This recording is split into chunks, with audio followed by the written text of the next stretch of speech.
It was now getting on for 8 o'clock, and I went back and saw Scaife to give him his instructions. I arranged with him how to place his men, and then I went for a walk, for I didn't feel up to any dinner.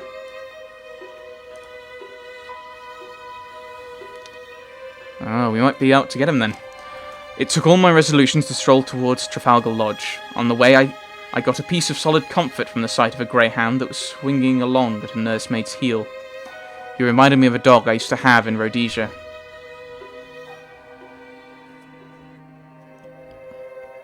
Right, on to the final part. High tides. Maybe high loads. Monday, the 15th of June, 1914, Bradgate, Kent. Sorry. No one understands the high loads comment, I'm guessing.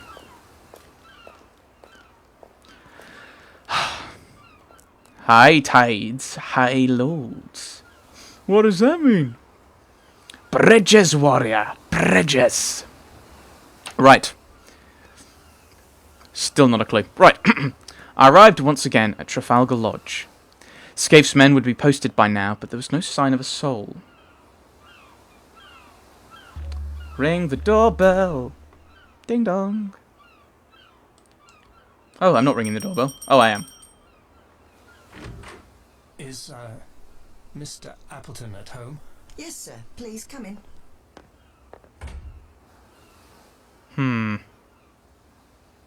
My plan had been to walk straight into the dining room, and by a sudden appearance waken the men that sort of recognition which would confirm my theory. But when I found myself in that neat hall, the place mastered me.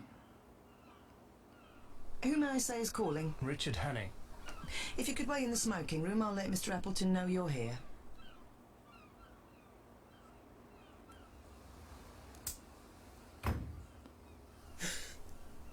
Realising my mistake, I pulled myself together and ran after the maid.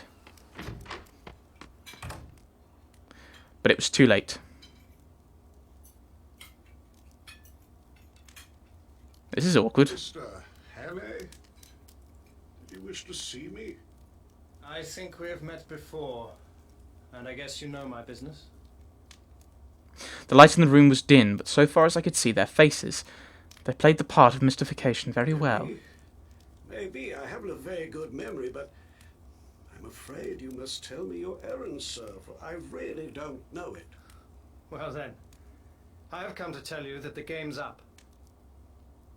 All the time I seemed to myself to be talking pure I foolishness. have a warrant, the arrest of you three gentlemen. Arrest? Arrest? Good God, what for? He looked really For shocked. the murder of Franklin Scudder in London on the 23rd day of last month. I never heard the name before. That was the Portland Place murder. I read about it. Good heavens. You must be mad, sir. Where do you come from? Scotland Yard. Though I hadn't an ounce of confidence in me, I forced myself to play the game. Don't get flustered, Uncle. It's all a ridiculous mistake. But these things happen sometimes, and we can easily set it right. It won't be hard to prove our innocence. I can show you that I was out the country on the 23rd of May, and Bob was in a nursing home. You were in London, but you can explain what you were doing. Right, Percy. Of course, that's easy enough. The 23rd. That was the day after Agatha's wedding. Let me see, what was I doing? Came up in the morning from Woking and lunched at the club with Charlie Simons. Then, oh yes, I dined with the fishmongers. I remember, for the punch didn't agree with me. I was seedy next morning. Hang it all, there's the cigar box I brought back from the dinner. Oops. After that, for a minute, there was utter silence. The old man was staring at his plate and fumbling with a nut, the very model of innocent bewilderment.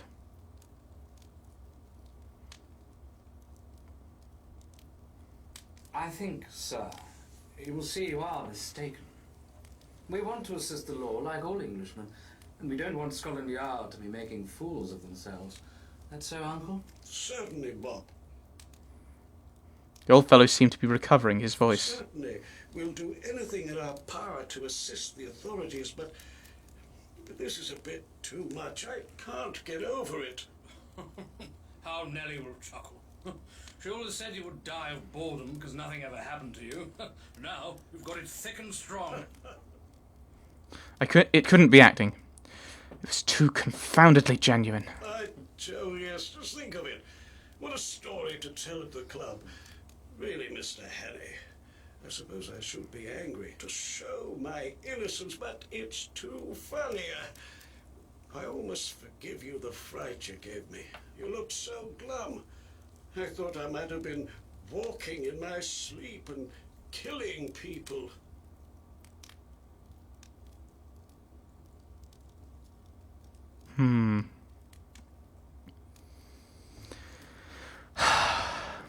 Oh well. To gather my confusion, I got up, walked to the door, and switched on the electric light. The sudden glare made them blink, and I stood scanning the three faces. I made nothing of it. One was old and bald, one was stout, one was dark and thin. They seemed exactly what they professed to be, and I could not have sworn to one of them. I could see nothing to connect them with the moorland desperados. Well, are you reassured by your scrutiny, sir?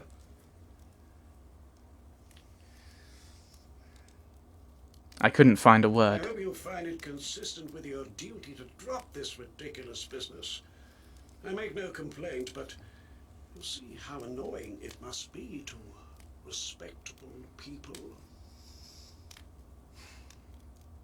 I shook my head. Lord, this is a bit too thick. Do you propose to march us off to the police station? That might be the best way out of it, but I suppose you won't be content with the local branch. I have the right to ask to see your warrant, but I don't wish to cast any aspersions upon you. You're only doing your duty. But you'll admit, it's horribly awkward. What do you propose to do? That is a good question. For a moment, I was very near damning myself for a fool and asking their pardon. Meantime, I vote we have a game of bridge. It'll give Mr. Hanny time to think over things. And you know we've been wanting a fourth player. Hey, sir. I accepted as if it had been an ordinary invitation at the club. Yes, I play.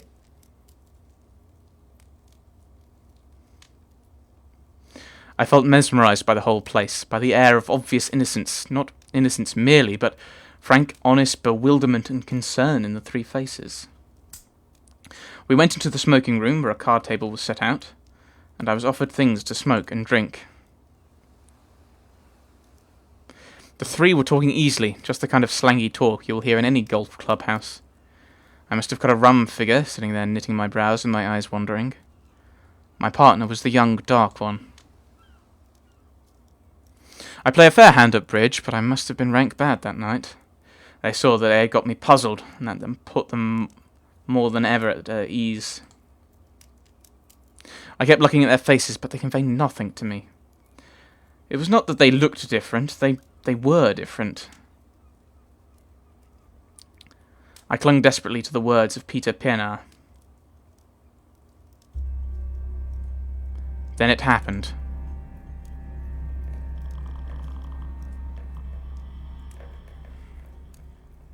It was the movement I remembered when I had stood before him in the moorland farm, with the pistols of his servants behind me. Some shadow lifted from my brain, and I was looking at the three men with full and absolute recognition. Bob. The dark, lean man. He was the murderer. Now I saw cruelty and ruthlessness where before I had only seen good humour. His knife had skewered Scudder to the floor, and his kind had put the bullet in Karolides. Percy. The plump man's features seemed to slim and form again as I looked at them. He hadn't a face, only 100 masks that he could assume when he pleased. That chap must have been a superb actor. Perhaps he had been Lord Alloway of the night before. Perhaps not. It didn't matter. I wondered if he was the fellow that had first tracked Scudder and left his card on him. Scudder had said he lisped, and I could imagine how the adoption of a lisp might add terror. Appleton. He was the pick of the lot. He was sheer brain, icy, cool, calculating, as ruthless as a steam hammer. Now that my eyes were opened, I wondered where I had seen the benevolence. His jaw was like chilled steel, and his eyes had the inhuman luminosity of a bird's.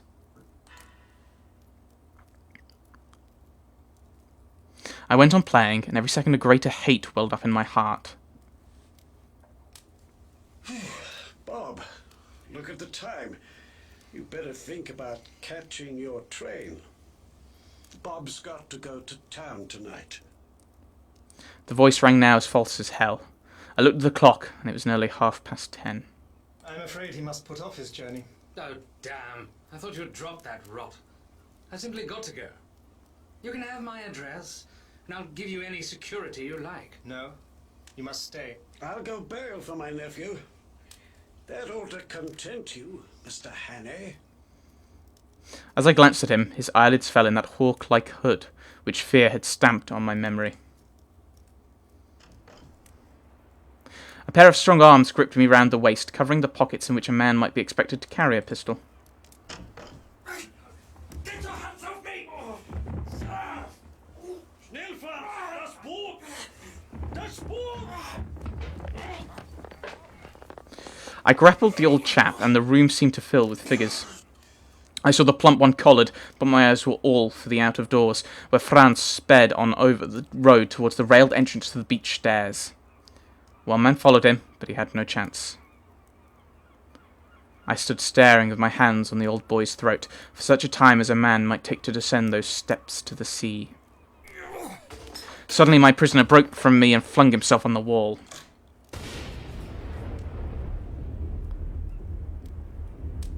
The stairway had been completely destroyed. He is safe. You cannot follow in time. He's gone. He has triumphed. Der schwarze Stein ist in der Siegeskrone. The black stone, something. There was more in those eyes than any common triumph. They had been hooded like a bird of prey, and now they flamed with a hawk's pride. This man was more than a spy. In his foul way, he had been a patriot.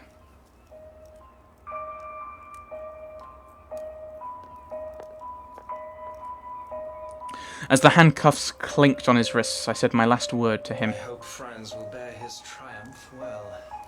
I ought to tell you that the Ariadne for the last hour has been in our hands. So you just cut off his only escape route.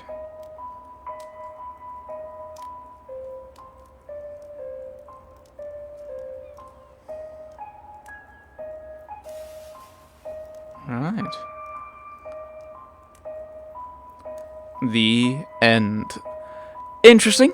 Running aroundy.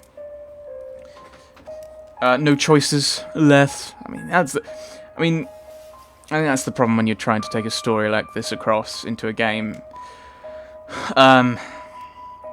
If you're making it something like this, you can't do something like Katawa Shoujo or Hatterful Boyfriend or Soul Gambler and give you options, because then you're going to be going very much off the storyline. So I can see why you wouldn't do that, sadly. Which means you end up just doing reading and the occasional random movement that you can't really skip, that you can't really...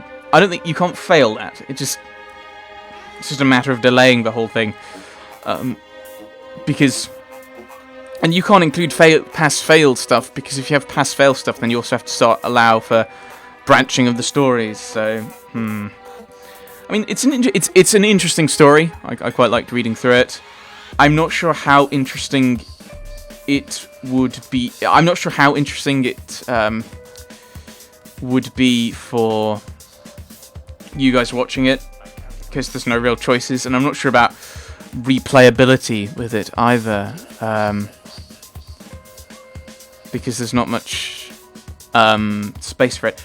Music-wise, I'm just saying that because this has come up. It's been quite good. I mean, quite kind of downplayed, and just you're listening to the music in the background. This is just really weird, and it seems very much out of sorts with the rest of it, where the other sort of music was kind of quiet and very, very reserved. This is now kind of like, yeah, we're kind of techno beatish kind of thingy, I think. I may have given away any kind of musical illiteracy I have.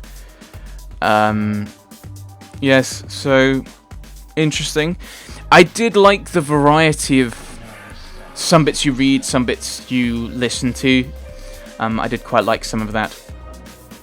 I liked the movies as well.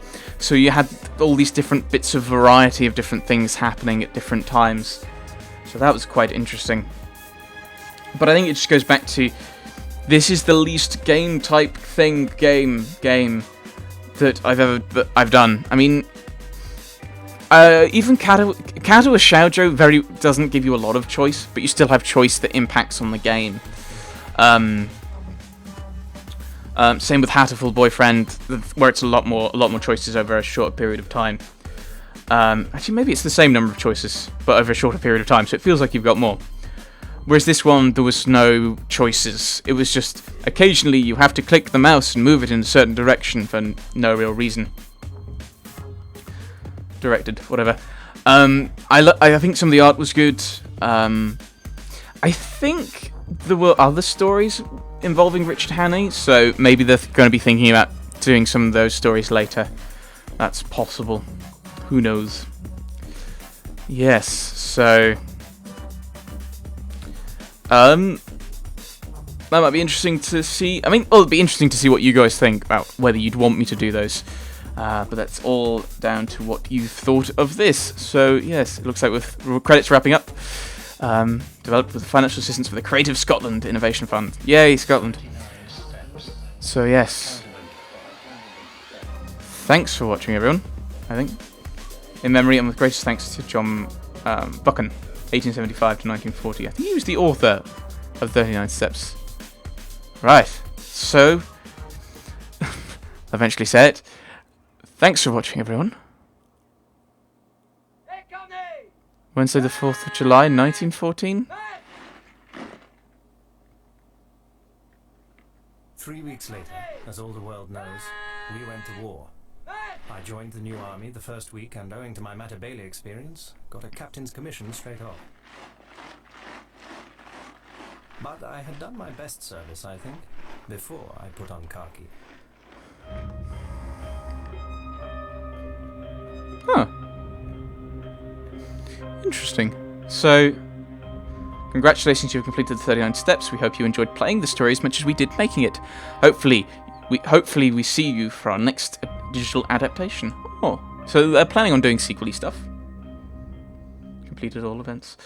So it looks like they're planning on doing sequel-y stuff. So, yes. Thanks for watching, everyone. Finally managed to say it. Thanks for watching, everyone. Thanks for watching.